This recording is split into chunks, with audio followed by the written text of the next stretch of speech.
In all the years Landline's been on air, we've never had an in-depth look at the Australian chicken meat industry. It's not been for the want of trying, mind you. Poultry producers have taken the view that the best way to answer critics of the way birds are handled is well away from the media, even when the criticism is misinformed and mischievous. But chicken's now overtaken beef as the most popular meat in Australia, and consumption's growing. So, for the largest in the business, that's finally something to crow about.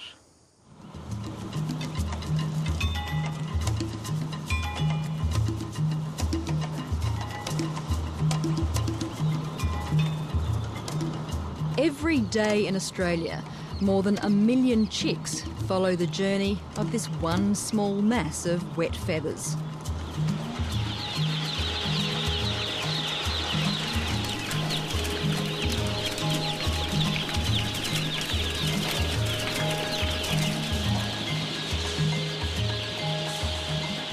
Within minutes of life, they'll tumble into a high-tech production pathway that finishes up just 7 weeks later as our favourite mealtime meat.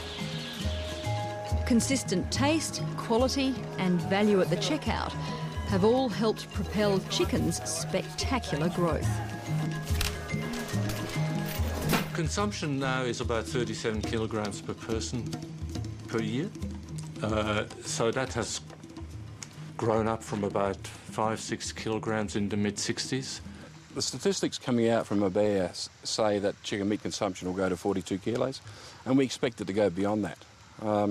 In fact, we're looking at and getting ready for a doubling of this industry within the next 10-12 years. Nestled in a shallow valley at Beaudesert, just over an hour south of Brisbane, sits an engine room for Inghams Enterprises, arguably the biggest poultry company in Australia. This really is the start of the process. This is where the fertile eggs are produced for our Queensland operation.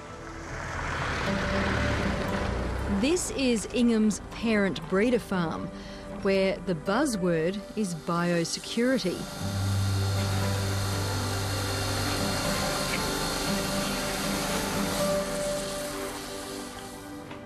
Even visiting reporters have to completely shower down. Our underwear has been ultraviolet treated and our overalls sterilised. Biosecurity is essential here because these birds are in here for around 40 weeks of their life cycle, their laying life cycle. If we get a disease in here, it really could jeopardise the entire Inghams business. So biosecurity is utmost here. These chickens will not end up on our dinner plates. Their mission is to produce the millions of offspring that will. Because there is one rooster for every 10 female chooks, the eggs have been fertilised. An astonishing 6,000 eggs are produced every day in this shed alone, and they're handled with great care as they make their way to the next part in the chicken meat story, a hatchery 100 k's up the road. And what a hatchery it is too. We're told the biggest and the most advanced in the country. The fertilised eggs go into incubators for the next 21 days. Each radiator has its own temperature control, which controls each radiator either heating or cooling to allow the embryos to have the correct temperature to enable them to develop within the egg. Around 86% of the eggs hatch, and while the newborns have a pretty rough start to life, farming manager Brett Richter says losses are minimal. The process is very streamlined, and our quality control systems mean that we can have very low mortality rates from the day the chick is hatched to the end processing date. Mortalities of 3.5% to 4% are not uncommon. They're squirted with vaccines and are bundled into crates to head off to the broiler farms as day-old chicks.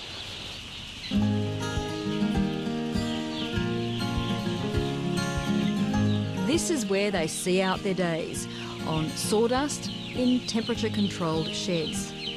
Selective breeding and a finely tuned feed and water regime mean the birds reach harvest size in less than 2 months.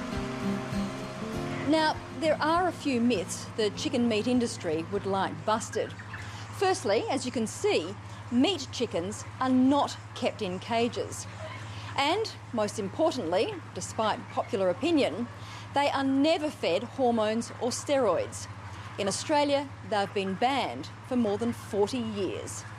Well, I guess it is frustrating because the industry we know and love and work in, the myths of hormones and steroids in chickens are just, it's commonplace, and we're constantly challenged by them. But the truth is we don't use it anymore, and there is really, in the current production system with the current breeds, there would be no benefit in using hormones. They grow fast enough as it is. As the head of the body that represents the chicken meat industry, Andreas is used to fending off accusations about the way chickens are grown. But even he was stunned by a recent survey. We discovered, to our surprise I must say, that only 3% of all those we interviewed actually were confident and knew that we didn't use any cages. We have never used cages, and will never use cages. It wouldn't make sense for chicken meat.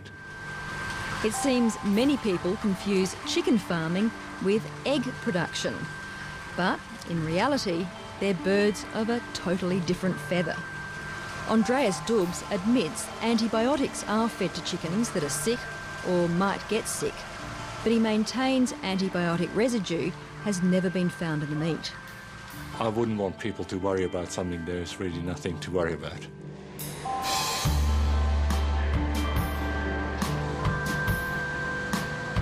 The chicken meat industry is like no other. It's a worldwide effort. Most of the brood stock in the form of great-grandparent eggs come from Europe and the United States, and they're exported all over the world, including to Australia. The genetics are continually being improved, and chickens now grow twice as fast as they did 40 years ago. Here in Australia, there are 8 chicken processing companies, but the industry is dominated by 2 big players.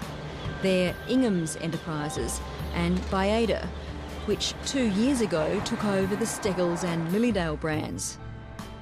Wounded by bad press and misconceptions, it's tended to be a very secretive industry. Biada didn't want to be included in this story at all, but Inghams was happy to throw open its business to Landline's cameras.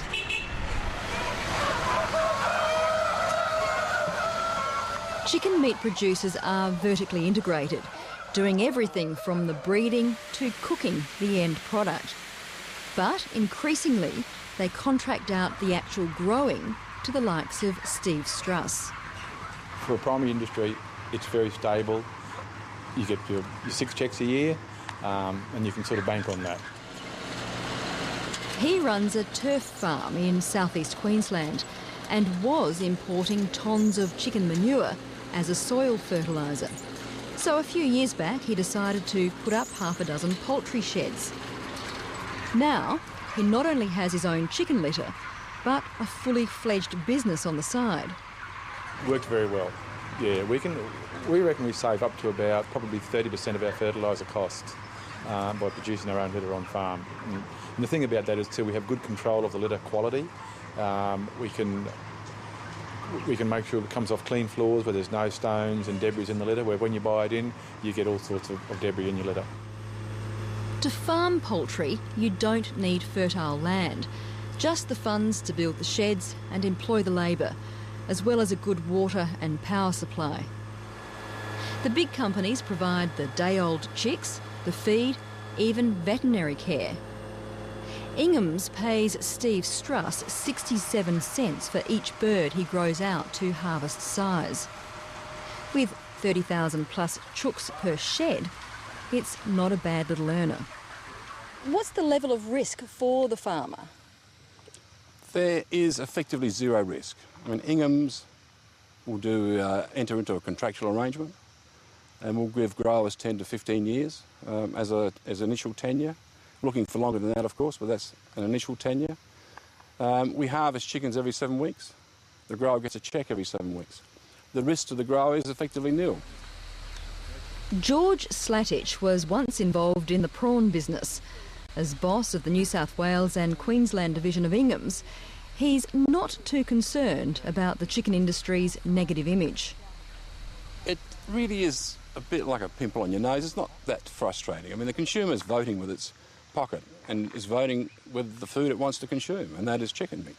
And if there was any backlash from the consumer, we'd certainly notice that. We wouldn't have the growth that we've enjoyed.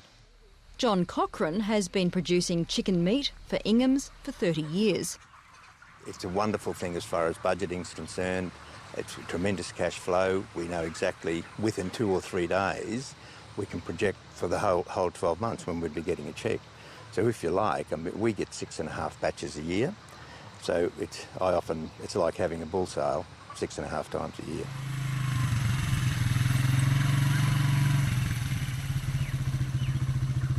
The bull analogy is apt. John Cochrane also runs an Angus stud and finds the two enterprises complement each other beautifully. There's probably no better fertiliser in the world than chicken manure on pastures, and I always believe that it'll turn third-rate country into first-rate country, and I don't think you can get much better than that. He's tapped into the burgeoning demand for free-range chicken. Every morning the doors are flung open and the chickens are free to range outside during the day. Not that they always choose to leave. You can't expect to go to a free-range farm in the middle of the day and see thousands of chickens on the range. Like other birds, chickens venture out at dawn and dusk, but shelter from the heat of the day. From a base of next to nothing a decade ago, free-range farming has grown to 15% of national chicken production. The free-range chooks are stocked at a lower density. Antibiotics can't be administered, and farmers are paid an extra few cents per bird. There is a premium for free range. Is it worth all the effort? Well, I think it is. I mean, that's the reason we did it. We could see a premium there. It did make good business sense for us, and it still does. Mind you, it does cost more money to grow free-range chickens. The return to growers like John Cochrane, where we are right now, and he's got bolt-on income also in terms of Angus stud cattle. The returns to a grower and an investor in the industry is around 9 to 11%, which certainly exceeds my superannuation fund in the last 5-6 years. Beef and veal have traditionally been the national meats of choice. In the 1950s, lamb and mutton peaked. Pork has bumped along the bottom of the graph for years. But from the 1960s onwards, chicken has seen a steady rise in consumption, edging out beef as our preferred animal protein. There's